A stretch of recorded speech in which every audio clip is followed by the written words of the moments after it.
Hello friends, आप chemotherapy को कैसे आसान बना सकते हो, आइए डिस्कस करते हैं। मेरा नाम डॉक्टर प्रवीण कुमार है। मैं कैंसर सर्जन हूँ। डाइजेस्टिव सिस्टम कैंसर्स और गायनेकोलॉजिकल कैंसर्स मेरा स्पेशलिटी है। दोस्तों, कीमोथेरेपी के ऊपर हम काफ़ी सारा चर्चा कर रहे हैं, काफ़ी सारे टॉपिक्स को हमने कवर किया है। इस वीडियो में हम डिस्कस करते हैं कि कीमोथेरेपी को आप आसान कैसे बना सकते हो। तो थोड़े बहुत जनरल इंस्ट्रक्शंस है, थोड़े स्पेसिफिक इंस्ट्रक्शंस है, जिससे मैं आशा करता हूं कि आपके कीमोथेरेपी में काफ़ी सारा आपको फ़ायदा होगा। दोस्तों, सबसे इम्पोर्टेंट सिलेक्शन है कि कीमोथेरेपी आप कहाँ पे लोगे। तो जनरल इंस्ट्रक्शंस यही रहते हैं कि कीमोथेरेपी ऐसे जगह पे लेना है जहाँ पे आपको ये नज़दीक पड़े घर से, क्योंकि कीमोथेरेपी हम रिपीटेड साइकिल्स में देते हैं, हर दूसरे हफ्ते या तीसरे हफ्ते। तो आपको काफ़ी फ्रीक्वेंटली कीमोथेरेपी सेंटर को विजिट करना रहता है। सपोज़ बीच में आपको कुछ इशू हो गया, आपके ब्लड काउंट कम हो गए या आपको कोई इन्फेक्शन हो गया, बुखार चढ़ गया, तो आपको वापस सेंटर में विजिट करना पड़ता है। तो अगर इस सिचुएशन में कोई दूर दराज के सेंटर में आप कीमो ले रहे हो तो आपका ट्रैवल बहुत मुश्किल हो जाएगा और इमरजेंसी में आपको मदद मिलने का चांस भी कम हो जाता है। तो कीमोथेरेपी हमेशा घर के नज़दीक रहता है, या अगर ऐसे पॉसिबिलिटी नहीं है तो शायद आपको थोड़े दिनों के लिए आप जहाँ पे रह रहे हो वो जगह ही शिफ्ट करना आपके लिए बेटर रहेगा, रादर देन कि वो रिस्क लेके इतना बड़ा ट्रैवल टाइम और इतना बड़ा डिस्टेंस आपके और कीमोथेरेपी सेंटर के बीच में रहे। ये एक बहुत ही इम्पॉर्टेंट डिसीजन रहेगा।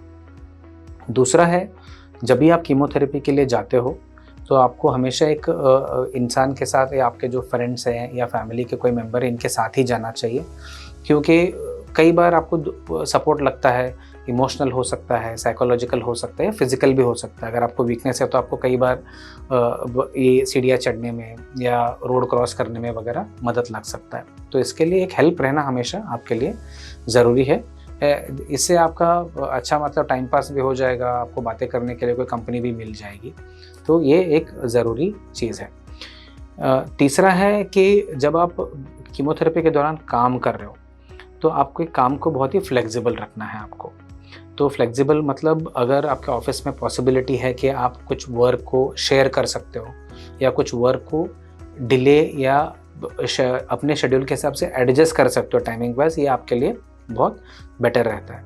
अगर वर्क एनवायरनमेंट ऐसा है जहाँ पे flexibility is welcomed and possible है तो आपके लिए बहुत कीमोथेरेपी आसान हो जाता है। ठीक इसी तरह जैसे आप ऑफिस एनवायरनमेंट में या वर्क एनवायरनमेंट में काम को बांट रहे हो या शेयर कर रहे हो या एडजस्ट कर रहे हो, घर पे भी आपको इसी मेंटालिटी के साथ सोचना है।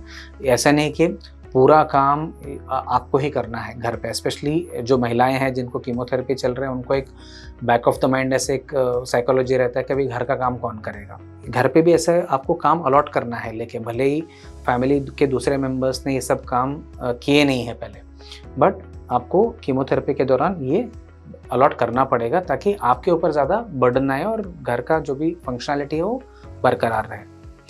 ठीक इसी तरह कीमोथेरेपी के दिन पे आपको ना पूरा दिन खाली रखना ज़रूरी है। भले ही आपका हाफ डे से भी कम आपका टाइम जाता हो कीमोथेरेपी के पूरे प्रोसेस में, बट थोड़े बहुत अनप्लान्ड डिलेज हो सकते हैं। तो इसके लिए कीमोथेरेपी का जो दिन है लाइट रखना चाहिए और थोड़ा फ्री रखना आपके लिए बेटर रहेगा। जब आप कीमोथेरेपी में जाते हो तो ये ना भूलिएगा कि थोड़ा आपका एंटरटेनमेंट के लिए आप कुछ लेके जाओ। आप आजकल OTT पे काफ़ी सारा कंटेंट अवेलेबल रहता है, तो आप वो देख सकते हो। नेटफ्लिक्स है, अमेज़ॉन प्राइम है, काफ़ी सारे चैनल्स हैं ऐसे। किसी को पढ़ाई का शौक़ है तो आप कोई अच्छा नॉवेल या शॉर्ट स्टोरीज़ या जो भी आपको अच्छा लगता है, नॉन फिक्शन, आप वो पढ़ सकते हो। तो इसके साथ ही साथ एक और इम्पॉर्टेंट चीज़ है कि अपने मन में जो फीलिंग है इनको शेयर करना।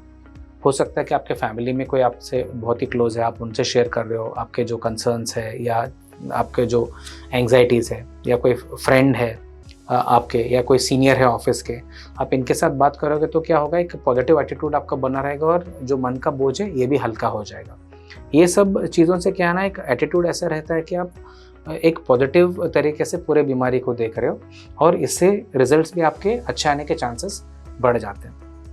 ऐसे ही लास्ट एक पॉइंट मैं बोलना चाहूँगा, वो है कीमोपोर्ट के बारे में। कीमोपोर्ट एक ऐसा डिवाइस है जो आपके कीमोथेरेपी को काफ़ी आसान बना सकता है।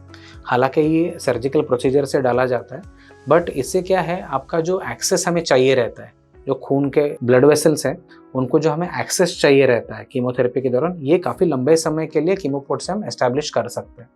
कीमोथेरेपी के ऊपर हमने काफ़ी सारे दूसरे वीडियोस में चर्चा किया, डेफिनेटली आप वो वीडियोस देख सकते हो और एडिशनल जानकारी पाने के लिए, क्योंकि कीमोथेरेपी कीमोपोर्ट से करने में ये एडवांटेज रहता है कि आपको मल्टीपल नीडल प्रिक्स नहीं लगेंगे आपके हैंड्स में।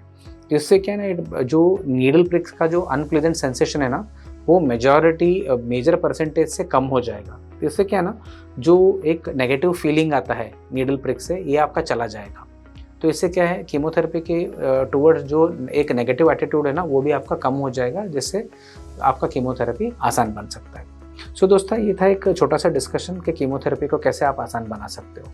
ये टॉपिक के ऊपर आपको और भी सवाल हैं या डाउट है तो डेफिनेटली हमें कमेंट्स में लिख के बताइए, हम इन डाउट्स को क्लियर करने की कोशिश करेंगे। Thank you.